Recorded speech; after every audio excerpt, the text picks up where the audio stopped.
What is up, PS3 TV? We are back for another video. This one is an Overly Sarcastic Productions video, Miscellaneous Myths, and this is Jorogumo. I believe that's how you say the name. I don't know. It's gonna be in the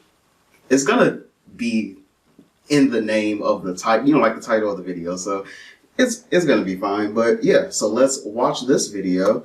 And yeah, this was also in my recommended section. But yeah, you can leave videos that you want me to react to in the comment section down below. And yeah, so let's get into the video and play. I will never be able to convince myself that cryptids like Bigfoot or Nessie are anything but modern-day fairy tales. Oh, you saw Mothman out back of a 7-Eleven and you ate your favorite socks? Bonnie Janet saw the Queen of the Fairies out in Carterhaugh Forest and she stole her second favorite boyfriend. The Emperor of Japan was knocked out by moon men, but they left him with the secret to eternal life. I'm just saying, regional folklore is pretty much formatted the same worldwide. It's not like urban legends about humanoid monsters or a new concept on the global stage. But I'd say, despite their universality, Japan is my #1 pick for crazy regional cryptid legends.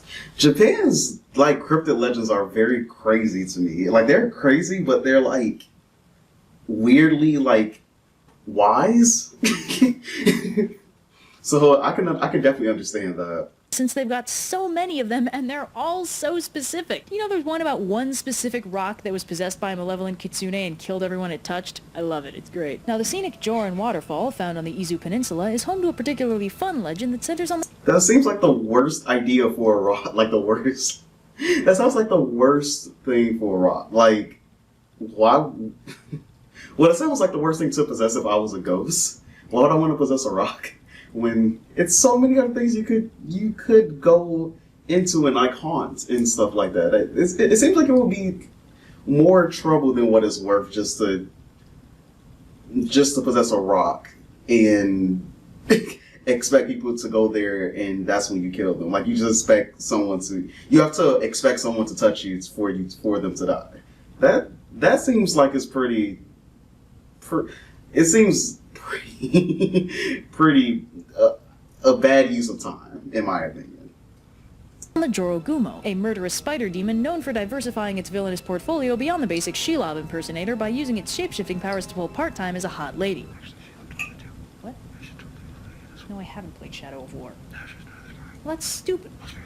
Vulcan's crippling arachnophobia did not die for this. Now, Jorogumo is a yokai, which is broadly an umbrella term in Japanese folklore for weird, bewitching, and/or dangerous entities known to cause problems for people through various supernatural means, including shapeshifting, illusions, and occasionally good old-fashioned murder. It usually gets translated in English as demon for the sake of convenience, but the word has plenty of nuance that this translation doesn't really capture. For one thing, the Jorogumo's story isn't actually as predictable as you might expect from a whirlwind romance between an unsuspecting lumberjack and a shapeshifting spider monster with a habit of eating dudes. So, the Jorogumo makes her mythological debut at the Joran Falls when a local dude takes an ill-advised nap by her waterfall, and she responds by entangling his 11 spiderwebs while he sleeps. The dude wakes up and, figuring he was just webbed up by a very confused water spider, transfers the webbing to a nearby tree trunk, but is shocked when the tree is ripped out of the ground and dragged into the water by the webs. Upon realizing that the waterfall is being haunted by a monstrous spider that very nearly dragged this guy to a watery doom, the locals all start avoiding the waterfall like the plague, and also probably talking about how their cousin was totally abducted by Princess Kaguya one time. But one day, an out-of-towner woodcutter stops by to do some classic lumberly actions, and accidentally butterfingers his axe directly into the waterfall basin. But before he resigns himself to a life empty and meaningless without his true calling of lumberjacking, a beautiful woman pops out of nowhere, hands his axe back to him, and disappears. Predictably enough, the woodcutter is very taken with this mysterious hot lady and returns to the waterfall every day to hang out with her. But the woodcutter starts physically wasting away the longer he spends with this mysterious, totally not a spider demon woman, and the local Buddhist priest starts getting concerned. So one day, the priest accompanies the woodcutter out to the waterfall to recite a couple spider-repellent sutras, and when a spider web whips out from the waterfall, the priest repels it with the power of Buddhism, I think. So now the woodcutter knows the hot lady he's been seeing is actually a Jorogumo, but surprisingly this isn't a deal-breaker for him, so he seeks out the head honcho yokai of the mountain, a tengu, which are bird-like yokai generally seen as protective but dangerous spirits whose reputation was historically a lot more malevolent, and asks the tengu for permission to marry the Jorogumo. But the tengu refuses, and the woodcutter is understandably upset, but ultimately decides that while disappointing, this is the best outcome for everybody, and he returns home to psych. He charges directly into the waterfall, gets tangled. I like how she threw us for the loop. It said psych. No, he just went. It didn't matter. up in spiderwebs and disappears. Did his spider girlfriend eat him? Did they live happily ever after? Who knows? Well, if you want a story with a definite unhappy ending, What? we've just tackled the tragic tale of Izanagi and Izaname over on our channel. How does everyone keep getting in here? Oh, Zoe has level 100 lockpicking. I've trained her well. Okay, Zoe's the cat burglar, and that would make you... My name isn't important. It's Matt, by the way. Hi, huge fan. And if you're curious about how a romance can end worse than literally getting eaten by your spider spouse, come join us over around our campfire at Extra Credits' new series.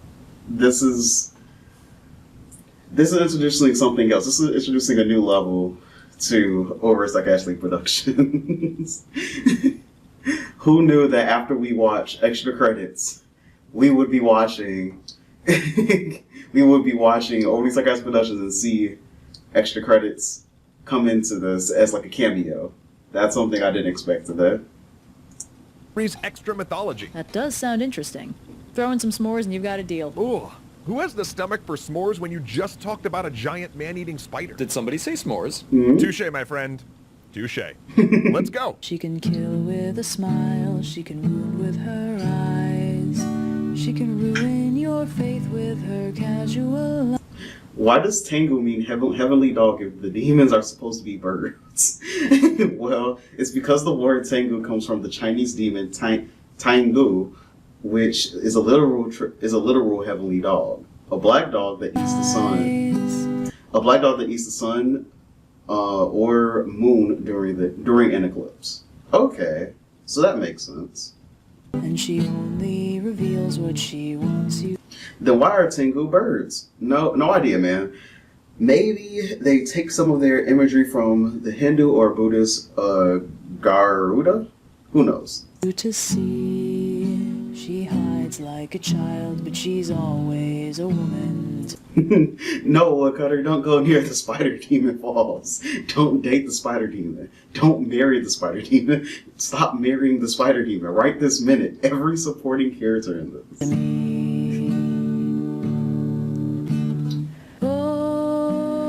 Well, pretty good video, I have to say, and yeah, so talk to you guys in the next video. That's that was an interesting miscellaneous myth, but yeah, so talk to you guys in the next video. Also subscribe to the channel. Want to get 500 subscribers by January 14th, and also you can put videos that you want me to react to in the comment section down below. And yeah, peace.